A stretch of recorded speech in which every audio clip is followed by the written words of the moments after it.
മനുഷ്യരല്ല പൂച്ചപ്പട ഭരണം നടത്തുന്ന വിചിത്രമായൊരു ദ്വീപിനെക്കുറിച്ച് നിങ്ങൾ കേട്ടിട്ടുണ്ടോ?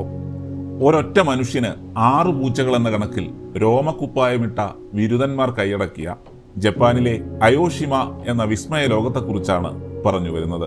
മനുഷ്യർ ഒഴിഞ്ഞുപോയ ഒരിടം മൃഗങ്ങൾ എങ്ങനെ കീഴടക്കി എന്നറിയുമ്പോഴാണ് ഈ കഥ കൂടുതൽ രസകരമാകുന്നത്.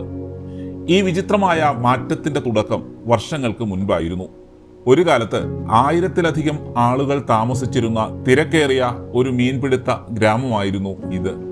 അക്കാലത്ത് മീൻപിടുത്ത വള്ളങ്ങളിൽ ഉണക്കാനിട്ടിരിക്കുന്ന മീനുകളെ തിന്നു തീർക്കുന്ന എലികളുടെ ശല്യം വലിയൊരു തലവേദനയായിരുന്നു.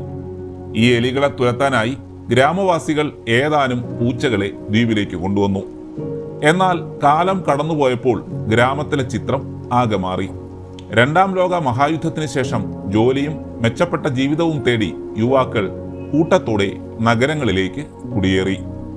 ജനസംഖ്യ കുറയുകയും വീടുകൾ ശൂന്യമാവുകയും ചെയ്തതോടെ അവിടെ അവശേഷിച്ച പൂച്ചകൾ തടസ്സങ്ങളില്ലാതെ പെറ്റുപെരുകി. ഇന്ന് വിരലിൽ എണ്ണാവുന്ന പ്രായമായ മനുഷ്യർ മാത്രം താമസിക്കുന്ന ഈ ദ്വീപിൽ ഏകദേശം 150-ലധികം പൂച്ചകളുണ്ട്. ഹോട്ടലുകളോ കാറുകളോ വലിയ കടകളോ പോലും ഇല്ലാത്ത ഇവിടെ സമയം നിശ്ചലമായതുപോലെ തോന്നും. തകർന്നു വീഴാറായ പഴയ വീടുകളുടെ തിണ്ണയിലും വിജനമായ കടൽക്കരയിലും ഈ പൂച്ചകൾ യഥാർത്ഥ യജമാനന്മാരെ പോലെ വിഹരിക്കുന്നു. ദിവസവും 2 തവണ മാത്രമെത്തുന്ന ചെറിയ ഫെറി ബോട്ടുകളിലാണ് സഞ്ചാരികൾ ഇവിടെ എത്തുന്നത്.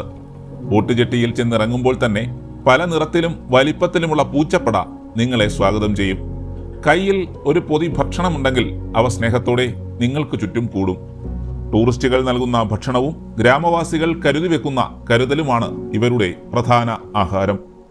എങ്കിലും ദ്വീപിലെ ആവാസ വ്യവസ്ഥ തകരാതിരിക്കാൻ പൂച്ചകൾക്ക് ഭക്ഷണം നൽകുന്നതിന് കൃത്യമായ നിയമങ്ങളും ഇവിടെയുണ്ട്. ലോകമെമ്പാടുമുള്ള പൂച്ചപ്രേമികൾ ഇന്ന് അയോഷിമയെ തേടിയെത്തുന്നു. മനുഷ്യർ ഉപേക്ഷിച്ച ഒരിടത്തെ എത്ര മനോഹരമായാണ് ഈ മിണ്ടാപ്രാണികൾ നെഞ്ചേറ്റിയതെന്ന് കാണുമ്പോൾ ഏതൊരു സഞ്ചാരിയുടെയും ഉള്ളൊന്ന് നിറയും. തിരക്കേറിയ ലോകത്തു നിന്ന് മാറി നിൽക്കാൻ ആഗ്രഹിക്കുന്നവർക്ക് പറ്റിയ ഇടമാണ് അയോഷിമ.